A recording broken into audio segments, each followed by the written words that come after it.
ಲಡಾಖ್ನಲ್ಲಿ ಆಗಾಗ ಹೆಚ್ಚುವರಿ ಸೈನಿಕರನ್ನ ನಿಯೋಜಿಸಿ ಆಕ್ರಮಣಕಾರಿ ನೀತಿಗಳ ಮೂಲಕ ಸಂಘರ್ಷ ಸೃಷ್ಟಿಸುವ ಚೀನಾಗೆ ಭಾರತ ತಿರುಗೇಟು ನೀಡಲು ಸಜ್ಜಾಗ್ತಾ ಇದೆ.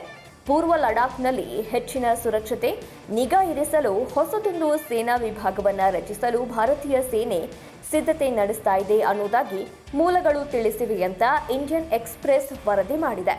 ಹೊಸ ಸೇನಾ ವಿಭಾಗವನ್ನ 72 ಡಿವಿಷನ್ ಅಂತ ಕರೆಯಲಾಗುತ್ತೆ.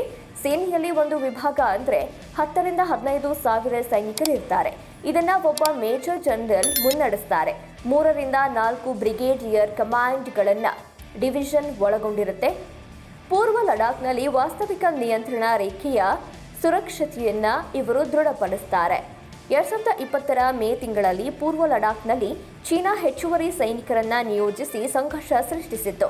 ಇದಾದ ಬಳಿಕ ಸೈನಿಕರ ವಾಪಸಾತಿಗಾಗಿ ಭಾರತ ಚೀನಾ ಒಪ್ಪಂದ ಮಾಡಿಕೊಂಡಿವೆ. ಪೂರ್ವ ಲಡಾಖ್ನಲ್ಲಿ ಸುರಕ್ಷತೆಗಾಗಿ ಭಾರತೀಯ ಸೇನೆ ಹಲವು ಕ್ರಮಗಳನ್ನು ತೆಗೆದುಕೊಳ್ಳಲಿದೆ.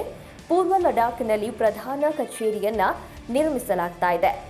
ಒಂದು ಬ್ರಿಗೇಡ್ ಪ್ರಧಾನ ಕಚೇರಿಯನ್ನ ಈಗಾಗಲೇ ಪೂರ್ವ ಲಡಾಖ್ನಲ್ಲಿ ನಿಯೋಜಿಸಿ ಕಾರ್ಯನಿರ್ವಹಿಸಲು ಪ್ರಾರಂಭಿಸಿದೆ ಅಂತ ಮೂಲಗಳು ತಿಳಿಸಿವೆ. ನಿರ್ದಿಷ್ಟ ಕಾರ್ಯದ ಪ್ರಕಾರ ಸಿಬ್ಬಂದಿ, ಉಪಕರಣಗಳು ಮತ್ತು ಸಂಘಟನೆಯನ್ನ ಹೊಂದಾಣಿಕೆ ಮಾಡಲು ದೇಶದ ಪಶ್ಚಿಮ ಭಾಗಗಳಲ್ಲಿ ರಚನೆಯ ದೊಡ್ಡ ಘಟಕಗಳಿಗೆ ತರಬೇತಿ ನೀಡಲಾಗ್ತಾ ಇದೆ ಅಂತ ಮೂಲಗಳು ತಿಳಿಸಿವೆ. 72ನೇ ವಿಭಾಗವನ್ನು ಶಾಶ್ವತವಾಗಿ ಲೆಹ್ ಮೂಲದ 14 ಫೈರ್ ಆ್ಯಂಡ್ ಫ್ಯೂರಿ ಕಾರ್ಪ್ಸ್ ಅಡಿಯಲ್ಲಿ ಇರಿಸಲಾಗುತ್ತೆ. ಇದನ್ನು ಕಾರ್ಗಿಲ್ ಯುದ್ಧದ ನಂತರ 1999ರ ಸೆಪ್ಟೆಂಬರ್ ತಿಂಗಳಲ್ಲಿ ಸ್ಥಾಪಿಸಲಾಯಿತು.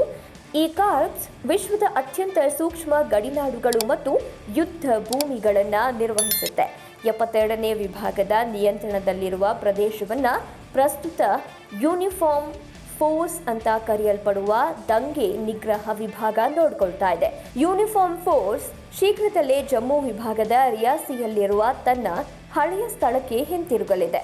832 ಕಿಲೋಮೀಟರ್ ಗಡಿ ವಾಸ್ತವ ರೇಖೆ ಉದ್ದಕ್ಕೂ ಪರಿಸ್ಥಿತಿ ಸೂಕ್ಷ್ಮವಾಗಿರೋದ್ರಿಂದ ಪೂರ್ವ ಲಡಾಖ್ನಲ್ಲಿ ಶಾಶ್ವತ ವಿಭಾಗವನ್ನು ರಚಿಸುವ ಸೇನೆಯ ನಿರ್ಧಾರವು ಮುಖ್ಯವಾಗಿದೆ.